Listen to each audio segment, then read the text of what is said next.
everybody, and welcome to Final Play Sports Wrap. I'm your host, Pete Lubar. Thank you for making me a part of your day. I'm going to talk a little bit about Big 12 spring sports today. We don't often talk about spring sports, focus mostly on football and basketball, as many of you know. But basketball season's over, football season, spring is over.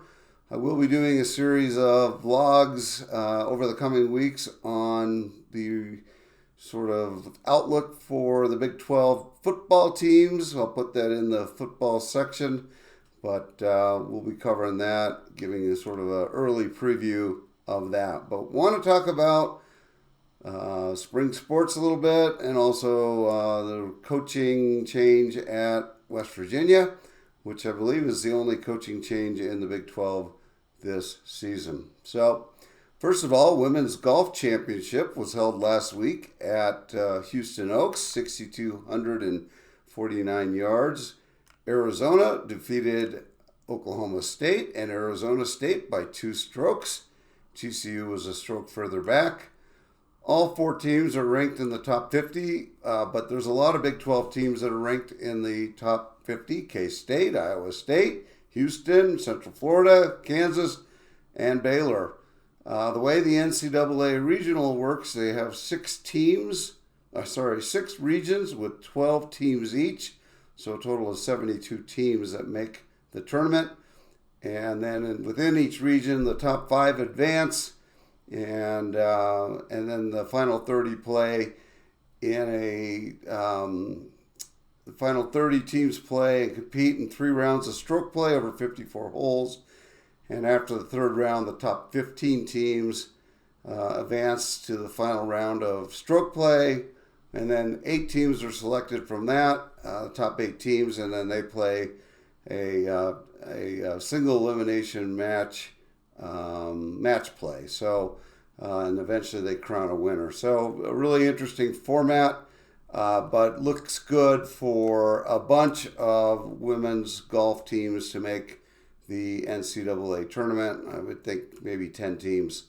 Men, kind of similar. The men's championship is this week. It starts today at Southern Hills in Tulsa, 7,481 yards. There are 4 teams from the Big 12 ranked in the top 25 in the nation. Oklahoma State is number 4. Arizona State's number 5, Utah is number 14, and Arizona is 22.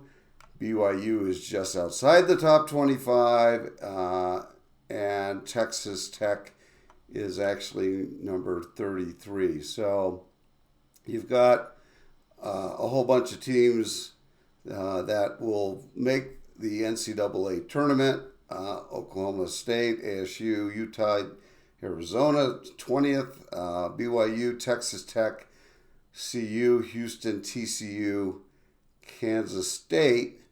Baylor is ranked 76th right now, so they may be on the outside looking in, probably are in fact, but a lot of good players.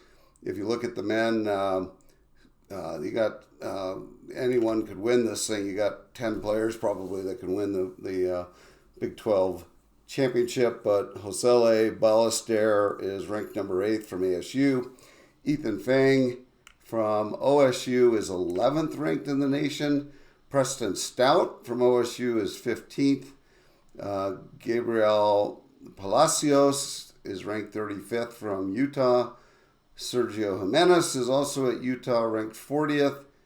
And then you've got Pongsapak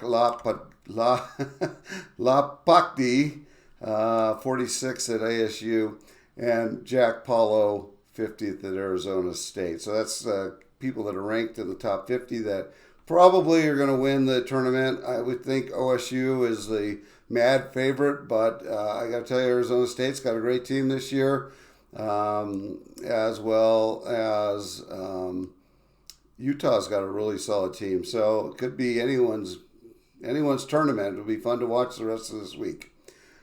From a baseball standpoint, right now, and the season doesn't end for another couple weeks in May, West Virginia is 13-3, 34-4 overall, ranked 17th in the nation.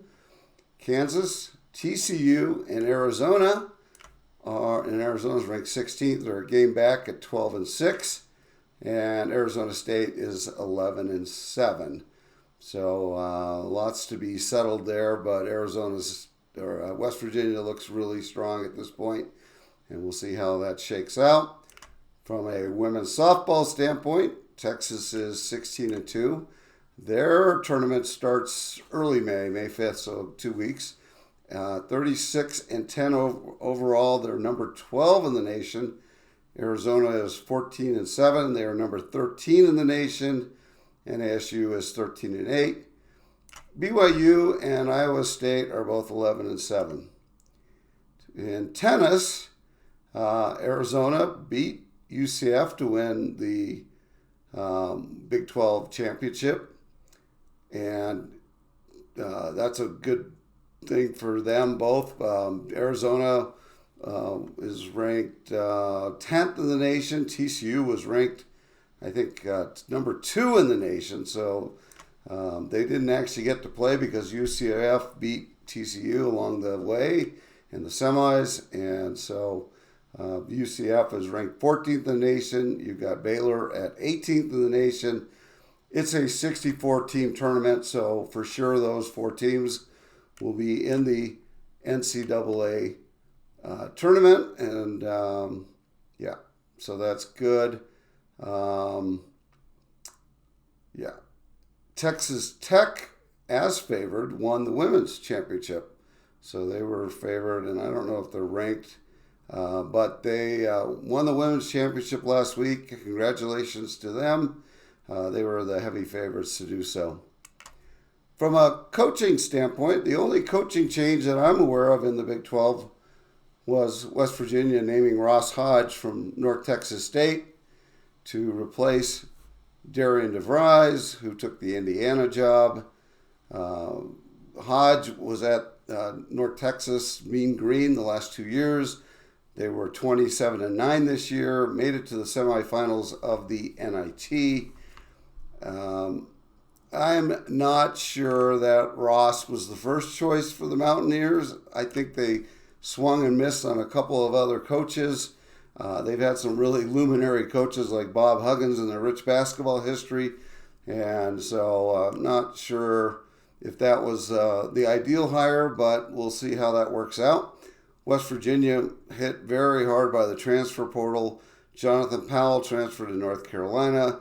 Tucker DeVries followed his dad to Indiana. Amanda Hansberry went to Virginia Tech, and Sincere Harris transferred to Cincinnati. Lots of players transferring in from the Mean Green, but to be honest, I'm not sure that Mean Green transfers are, while they know the system, are Big 12 quality players. So it'll be very interesting to see what happens with Virginia over the next 2 seasons and see if Ross Hodge is successful coaching up to the level that West Virginia aspires to. So that is it, a short, sweet segment today. If you enjoyed it, please subscribe to my YouTube page. If you need to reach me, for example, you want to sponsor a segment, you can do so by contacting me at the information that follows this edition. Thanks a lot, everybody. I hope you have a beautiful day, and we'll talk to you soon. Bye.